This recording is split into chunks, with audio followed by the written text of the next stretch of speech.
So, as it stands now, there's a lot of concave areas. Uh, in order to do another thinning pass, I've got to make everything convex. So I've got to take out, take out some of the lumps that make it too convex, and then, take back the edge a little bit so I can get rid of these concave areas and smooth it out before I do any major flake removals for that final pass. Or I could just opportunistically take flakes and try sending in damage control flakes. But anyway, I'm going to dress up the edge and see what happens and see how it looks.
I think what I'm going to probably end up doing is just do the opportunistic flaking instead of going around and spending a lot of time evening out the edges and the surface. I'm just going to look for opportunities and do some damage control.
I'm doing the base first because this middle part is still strong, and hitting the base, can snap the whole thing easily.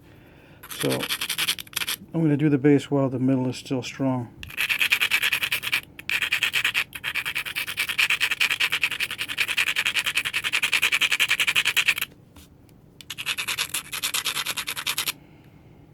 hope that's focusing. And the bit's smaller too, so I'm not sure if I should go back to the 3/8.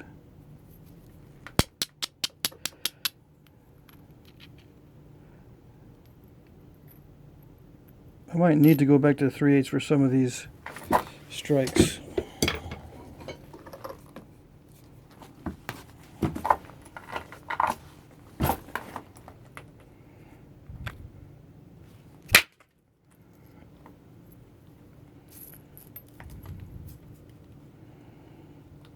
Yeah, that was pretty good.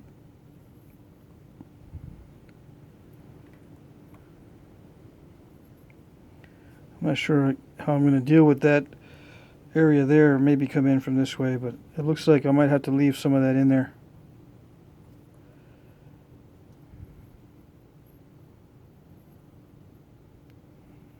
You know, I could have, instead of taking that flake here, I could have, you know, left it thicker and then tried to do a flake or two coming across this way and getting the stuff from behind. But since it's so hard to run long flakes, it's kind of iffy doing that. I probably have more luck if I just run another flake from the base into that area.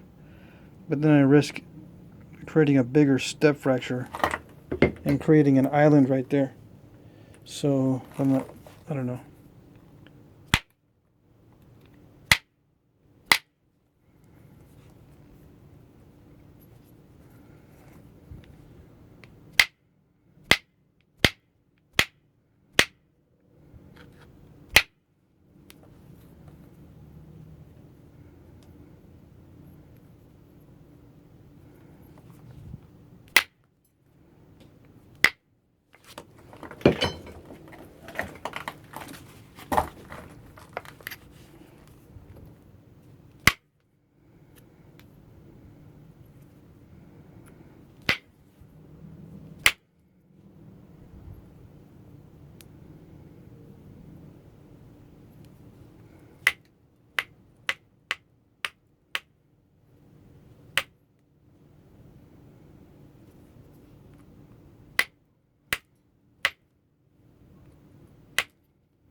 And I decided to call this point a raccoon notched, which is related to the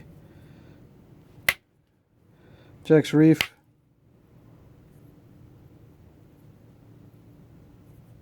It's a late woodland arrowhead, true arrowhead. The Kessel side notch, which also is comparable, is actually an early archaic, which is thousands and thousands of years earlier than the woodland period, which is kind of amazing that the pentagonal shape existed in both the early archaic and the late woodland. And I don't know about in between. I haven't studied that area,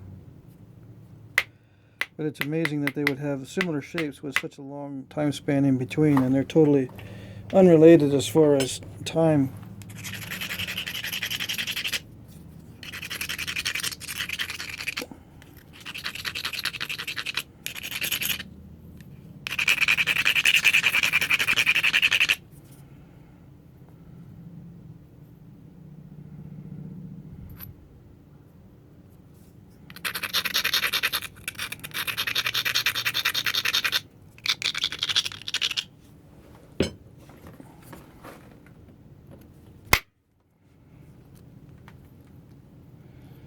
Yeah, it's very steppy.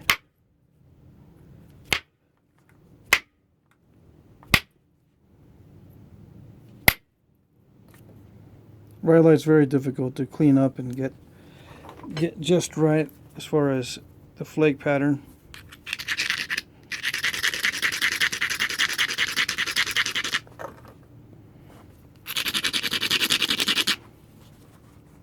It's kind of thin.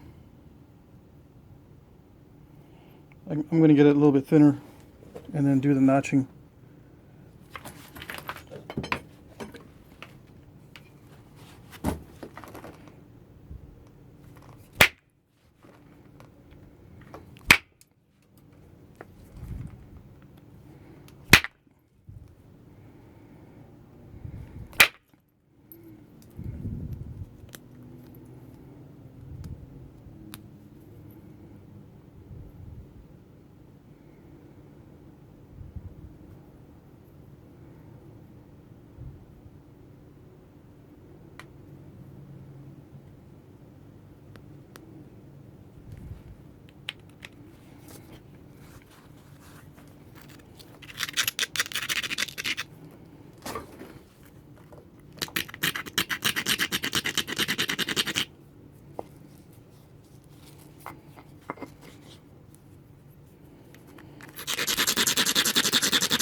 Well, the edges are pretty sharp. I could leave it like that and then do notches now, but there's still some issues. I mean, it got pretty thin near the tip.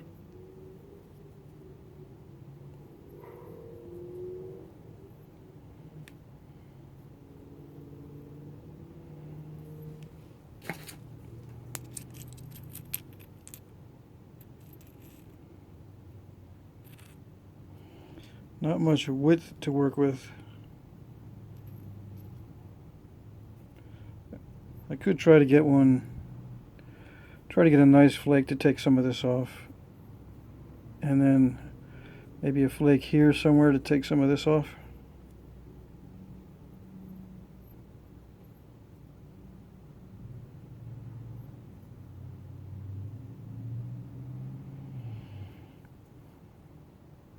But for the most part, the edge is really thin, and it's hard to build it up enough to run a good flake.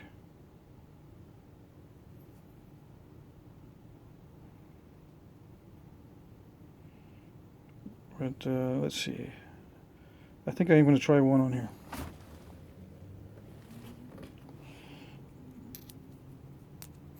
This one is considerably smoother. But I did a lot of thinning early on this one. And then trimmed the sides down. Which is not exactly how they did it. They shaped it and thinned it at the same time. They didn't thin it first and then trim down the sides. They shaped and they thinned at the same time, so that's the hardest thing to do. But I'm going to try to do it on this.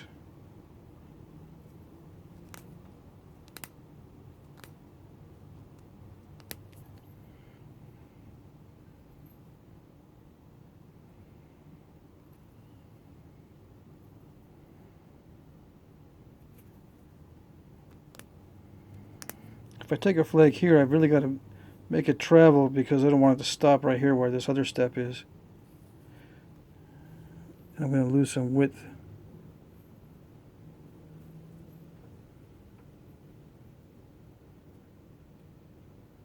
A lot of steps. But it doesn't look too bad. Okay.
That's probably the best I can hope for on that. I'm going to leave that step fracture in there. If I lose a lot more width, I could take it out, but I'm not going to do it. I'm going to take some more flakes off of this side by taking down this edge, but I'll do that on the next video.